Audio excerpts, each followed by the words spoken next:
کہ دیکھیں بڑے ہی وہ خوش نصیب لوگ ہوتے ہیں، بڑے ہی خوش نصیب ہوتے ہیں کہ جو درود پاک پڑھتے بھی ہیں اور درود پاک پڑھاتے بھی ہیں، جن کی وجہ سے حضور کے امتی درود پاک کی کثرت کرنے والے بن جاتے ہیں۔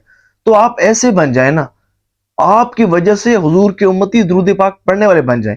دیکھیں اللہ نے آپ کو یہ شرف عطا فرمایا ہے نا کہ آپ اتنا زیادہ درود پاک پڑھتے ہیں، ہزاروں کی تعداد میں درود پاک پڑھتے ہیں، لاکھوں لاکھ درود پاک پڑھ چکے۔ کیا یہ اچھا ہو دوسروں کو بھی ترغیب دیں، ان کو بھی اس مبارک راہ پر چلائیں۔ اللہ نے چاہا جتنے بھی عاشقان رسول آپ کی ترغیب پر درود پاک کی کثرت کریں گے، کرتے رہیں گے، آپ کا نامہ اعمال نیکیوں سے وزنی ہوتا رہے گا۔ اور اس مقصد کے حصول کے لیے ہمارا الحمدللہ درود پاک کا ایک پوسٹر بھی ہے جو پاکستان بھر میں فی سبیل اللہ بھجوایا جاتا ہے۔ آپ اس پوسٹر کو ضرور منگوائیں، منگوا کر اپنے علاقے کی مساجد میں لگائیں۔ الحمدللہ اس کو پڑھنے کے بعد بے شمار عاشقان رسول 1 کروڑ مرتبہ درود پاک پڑھنے کی نیت کر چکے، کئی لاکھوں میں پہنچے ہوئے ہیں، کئی کروڑ کر چکے۔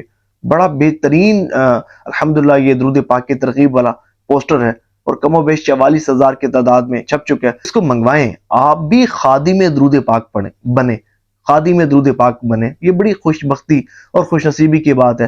حدیث شریف میں آتا ہے کہ اللہ تبارک و تعالی کچھ لوگوں کو خیر کی چابی بنا دیتا ہے کہ بھلائی کے کام ان سے لیے جاتے ہیں۔ دیکھیں ہم عالم دین تو نہیں، حافظ قرآن تو نہیں، کوئی بڑے علامہ مفتی تو نہیں، دین کے کوئی بہت بڑے دائی تو نہیں، لیکن ہمارا بھی دل چاہتا ہے ہم بھی دین کی کوئی خدمت کریں۔ ہمارا بھی دل چاہتا ہے کہ جب ہم مر کر قبر میں جائیں تو ہمارا جو نامہ اعمال وہ نیکیوں سے وزنی اسی طرح ہوتا رہے جس طرح دنیا میں ہوتا تھا، کہ ہم نیکی کے ایسے کام پیچھے چھوڑ جائیں کہ لوگ ان پر عمل کریں، ہمارا نامہ اعمال نیکیوں سے وزنی ہوتا رہے۔